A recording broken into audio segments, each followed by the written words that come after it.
Apa kabar sahabat sehat? Jumpa lagi dengan saya, Tagor Akupuntur Sinergi. Sekali ini kita akan membicarakan teknik-teknik akupuntur yang jarang digunakan di Indonesia. Salah satu tekniknya yang paling terkenal di Cina, yaitu penggunaan 3 jarum untuk satu penyakit. Teknik ini diperkenalkan oleh seorang profesor, dokter ahli mata bernama Jin Rui. Maka untuk menghormati beliau, judulnya ini kita gunakan mengingat nama beliau. 3 jarum. Jadi Jin Three Needle. 3 jarum untuk satu penyakit. Yang pertama kali akan kita bahas di sini adalah tentang titik spirit. Titik tentang kejiwaan yang sering digunakan di sini. Titik ini berlokasi di puncak kepala ya. Di puncak kepala. Di puncak kepala sekali. Ya. Cara mencari titik patokan, menarik garis transversal dari pucuk telinga kiri, pucuk telinga kiri dan kanan, nanti akan ketemu di satu titik. Kemudian tarik garis sagital dari depan ke belakang. Titik ini adalah pertemuan dari perpotongan garis horizontal dan sagital ini. Inilah titik yang disebut titik Pai Hui, titik puncak kepala. Pai Hui ini sangat terkenal karena dia merupakan pertemuan seluruh meridian yang. Dan titik inilah yang akan kita gunakan sebagai patokan nanti. Kita akan adakan prakteknya ya. Hanya mencari lokasinya. Kira-kira 2 jari ke depan, 2 jari ke depan, 2 jari ke belakang, kiri kanan. Jadi merupakan 4 titik yang berbentuk kembang. Dalam akupuntur dikenal dengan nama Shi Shen Chong. Shi itu 4 ya. Shen, kejiwaannya. Titik kejiwaan. Nanti kita akan praktekkan bagaimana cara penggunaannya titik ini. Kalau kita mau teliti lagi, titik yang sagital ini adalah meridian 2, ya. Meridian ke-14. Dan titik sagital ini hanya untuk mencari titik sampingnya yang perlu diketahui oleh teman-teman sejawat, teman-teman akupunturis. Di samping titik dari meridian 2, meridian ke-14 ini, di sampingnya ada titik, ada garis lagi, ada meridian yang disebut dengan meridian kandung kemih. Ya, kandung kemih di sampingnya. Kemudian di samping dari meridian kandung kemih ini dikuasai oleh meridian gallbladder atau kandung empedu. Jadi ada 3 meridian di sebelah kepala ini yang menguasai kepala kita ya. Satu kali lagi adalah meridian 2, meridian kandung kemih, dan meridian gallbladder, meridian kandung empedu. Nah, seterusnya kita akan mencari lokasi yang tepat setelah kita ada patokan titik meridian 2 ini. Nah, tinggal kita mengukur 2 jari aja ke depan, ke belakang ya. Ke depan ini nanti di sini ada titik Xianding, titik Du 21 dari meridian 2. Tapi itu tidak perlu ya. Bagi sahabat-sahabat akupunturis, bagi orang-orang awam, tidak terlalu perlu menghafal titik ini, hanya berdasarkan garisan aja. Tapi bagi teman-teman sejawat akupunturis harus mengetahui titik ini. Titik di depan ini setelah titik Du 20, ada titik Xianding, meridian Tu 21, dan di belakangnya nomor 19 ada titik Haoding. Xianding, Pai Hui, Haoding. Nah, sebagai patokan di sebelah garis ini ada meridian kandung kemih. Di sini ada titik yang berasal dari meridian kandung kemih disebut Tung Tia.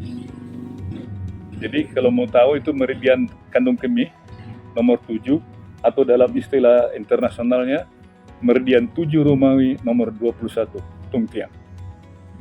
Nah, sekitar itulah ini titik-titik ini nanti. Sekarang akan kita bicarakan tentang bagaimana cara penusukannya. Gimana cara penusukannya kita tetapkan kepada pasien. Pasien saya ini kebenaran pasien yang cantik lah, jadi gampang ngelihatnya ya. Kita akan gunakan jarum 1,5 cun. Saya peringatkan kepada saudara-saudara, sahabat-sahabat, dan teman-teman dokter akupuntur, jarum akupuntur harus dikeluarkan ya dari paketnya ini ya. Tidak boleh yang sudah keluar, harus dilihat oleh pasien di depan pasien sedang mengeluarkan. Karena ini penggunaannya adalah single use. Untuk yang saya terangkan tadi, meridian Tu dimulai dari depan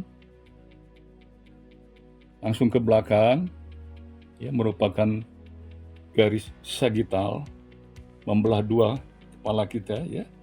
Kemudian dari telinga, pucuk telinga, ini pucuk telinga ya, pucuk telinga. Dari pucuk telinga kita tarik garis sagital dari telinga kiri ke telinga kanan, maka ketemulah satu titik. Sebagai patokan kita adalah titik Pai Hui. Pai Hui ya. Titik Pai Hui ini adalah titik patokan kita untuk mengetahui lokasi-lokasi yang lain, 4 titik yang lain. Kita akupuntur, teknik akupuntur, teknik penjarumannya adalah menggunakan jarum 1,5 cun dengan kemiringan 30 derajat. Diusap dulu pakai alkohol 30 derajat dengan kedalaman 1 cun ya. Ini saya contohkan ini berjelas ya. Ini titik Pai Hui yang kemiringan ya. Tuh, titik ini titik Pai Hui. Kemudian dengan titik-titik yang lain kira-kira 2 jari dari titik Pai Hui. Ya. Ini 2 jari dari titik Pai Hui menuju ke sentral.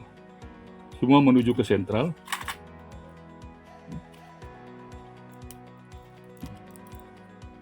Saya gunakan menuju ke sentral semua. Ya. Dari atas ke bawah.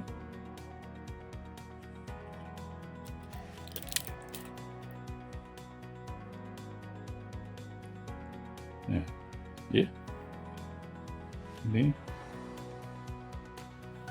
Ini ada 4 titik yang mengelilingi titik Pai Hui. Teknik menuju ke satu titik ya, terkonsentrasi pada satu titik yaitu titik Pai Hui. Teknik ini digunakan untuk membentuk ingatan. Ya. Orang-orang yang lemah ingatan, yang konsentrasinya agak sulit, menggunakan titik ini dengan arah konsentrasi ke dalam semuanya ya. Jadi ada arah-arahnya tertentu. Salah satu dari indikasi-indikasi dari Pai Hui ini, satu adalah kelainan mental ya, kemunduran mental, penyakit mental, cerebral palsy, ADD, autis. ADHD digunakan teknik seperti begini karena orang yang ADHD agak sulit berkonsentrasi. Jadi digunakan arahnya ke satu titik. Ini untuk ADHD, Attention Deficit Hyperactive Disorder. Jangan lupa tekniknya begini. Sekarang untuk kasus-kasus yang ada hubungannya dengan kasus-kasus sinusitis, atau penyakit mata, maka jarumnya ini kita balik, ya. Jarumnya ini kita balik ke arah lesi, ke arah sakit, ya. Ke arah sakit, depan semua. Ini juga ke depan, ya, mengarah ke depan, ke arah lesi, ke arah kasus, ya. Tuh. Nih. Dibalik semua menuju ke depan. Untuk kasus-kasus umpamanya adanya rinitis, adanya pada kelainan mata pada fundus mata. Tapi untuk kelainan pada fundus mata akan ditambah lagi 3 titik mata. Itu nanti akan kita terangkan. Inilah rekan-rekan sejawat titik kejiwaan ini. Dan jangan lupa apabila ada kasus stroke, jarumnya akan dibalik lagi menuju ke arah stroke, umpamanya stroke kelainan otak pada sebelah kiri. Jarumnya ditujukan ke arah kiri lagi, ya, sesuai dengan kasus penyakitnya. Jadi bisa ke depan untuk sakit-sakit yang ada di depan seperti sinusitis dan kelainan mata.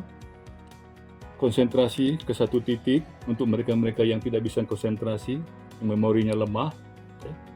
Dan ke arah sebelah kiri atau sebelah kanan semuanya, tergantung kasus-kasus pada stroke. Jika ada yang kurang jelas nanti silakan ditanya lagi, ya. Jadi ada 3 arah, ke depan, konsentrasi, ke samping, ke kiri kanan.